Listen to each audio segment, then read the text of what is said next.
রাধা কান্ত জয় জয়, রাধা বল্লভ জয় জয়, রাধা বল্লভ জয় জয়, রাধা কান্ত জয় জয়, শ্রী রাধা বল্লভ জয় জয়, রাধা কান্ত জয় জয়, রাধা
राधारमण भगवान की, श्रीमद् भागवत महापुराण की, वेद पुरुषोत्तम भगवान के, श्री कृष्ण चैतन्य महाप्रभु के, श्री हरिनाम संकीर्तन के, सर्वस्वामी चरण के, वृंदा देवी के, भक्ति महारानी के, संत भगवान के, सत्य सनातन धर्म के, अमन मन श्री गुरु महाराज के, जय जय श्री राधेश्याम।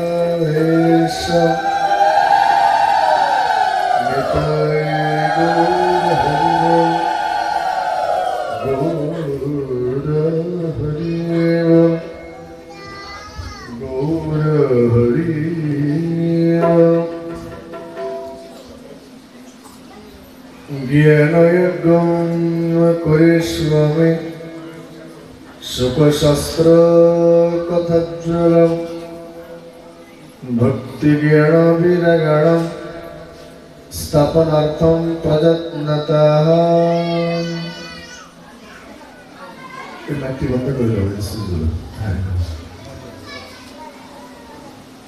जय जय कलिजुग पावन अवतार श्री कृष्ण चैतन्य महाप्रभु गौर नित्यानंदे गौर गौरांगे अहैतुक कृपा আমরা সৎসঙ্গে বা সাধু সঙ্গে যে কৃষ্ণ কথা বা গৌর কথা সেই কথা শ্রবণের সৌভাগ্য হয়। কি কথা বলবেন না? বলছেন যে ভাগ্য উদয়েন বহু জন্ম সমর্জিতেন সৎ সঙ্গমং চ লভতে পুরুষ যদা বৈ। বহু বহু জন্মের যদি কৃপা হয়, বহু বহু জন্মের পুণ্যের ফলে এই ভাগবতী কথা শ্রবণের সৌভাগ্য হয়।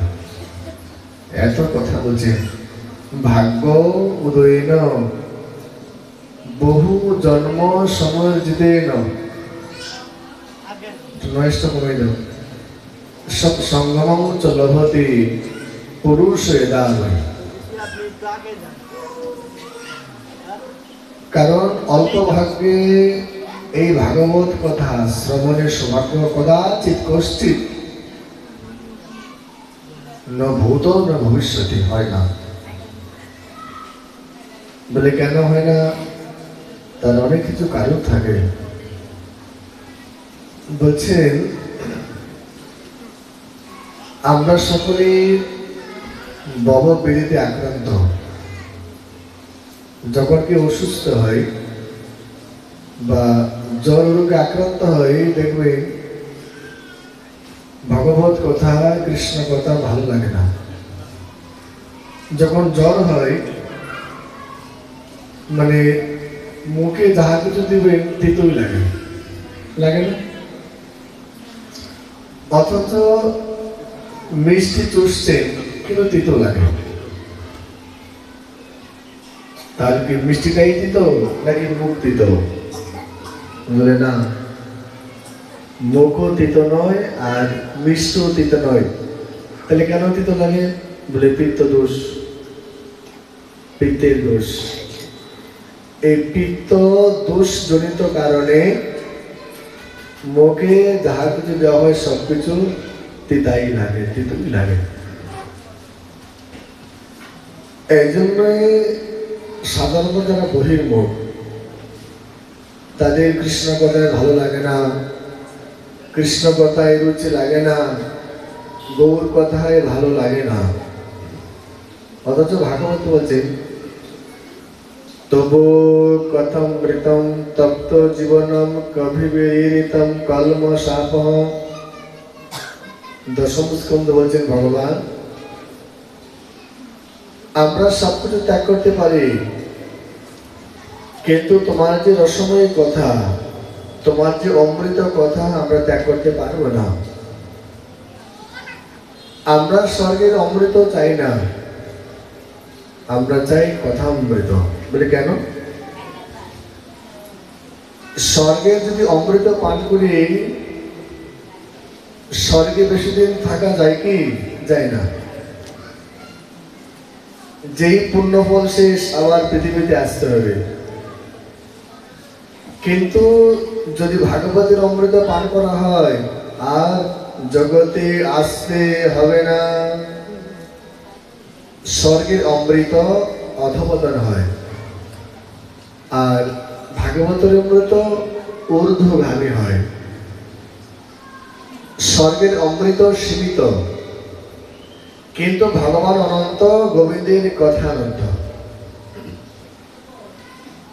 বলছেন যতদিন পৃথিবীতে বালুকণা গণনা করা যায়, কিন্তু গোবিন্দের কথা অনন্ত অন্ত খুঁজে পাওয়া যায় না। কথার এত মহিমা। এই জন্য আমাদের বা সাধক জীবনে কি ভক্ত জীবনে অন্তত যারা শ্রবণাঙ্গ ভক্তিতে প্রবেশ না করে, তাদের যে পঞ্চম পুরুষার্থ প্রেম লাভ করা সম্ভব না। ধর্ম, অর্থ, কাম, মোক্ষ, প্রেম। আমাদের মুক্তির প্রয়োজন নেই। মহাপ্রভু মুক্তির জন্য আসেনি। মহাপ্রভু আসলেন, তিনি প্রেম দিতে আসলেন। জীবের ঘরে ঘরে, দ্বারে দ্বারে, পথে পথে, নগরে নগরে, প্রান্তরে প্রান্তরে তিনি যেচে যেচে মহাপ্রভু হরিনাম সংকীর্তন দিয়ে গেলেন। তো সেই ধর্মটি প্রেম ধর্ম, মুখ্য ধর্ম নয়, প্রেম ধর্ম। আর যদি প্রেম ধর্মকে লাভ করতে হয় তা প্রথমেই শ্রবণাঙ্গ ভক্তি যাজন করতেই হবে, শ্রবণ করা। জ্ঞান যজ্ঞম করে স্বামী সুখ শাস্ত্র কথোজ্জলম ভক্তি জ্ঞানাবিরগণ স্থাপনার্থম প্রযত্নতঃ। বলছেন ভগবান কোথায়? বলে ভগবান মন্দিরে। বলে না, ভগবান মন্দিরে নেই। কোথায়? হরি কথায়, ভগবান কথা দেয়, হরি কথায়। বহু বহু সাধক, বহু মহাপুরুষ তারা এই হরি কথা শ্রবণ করে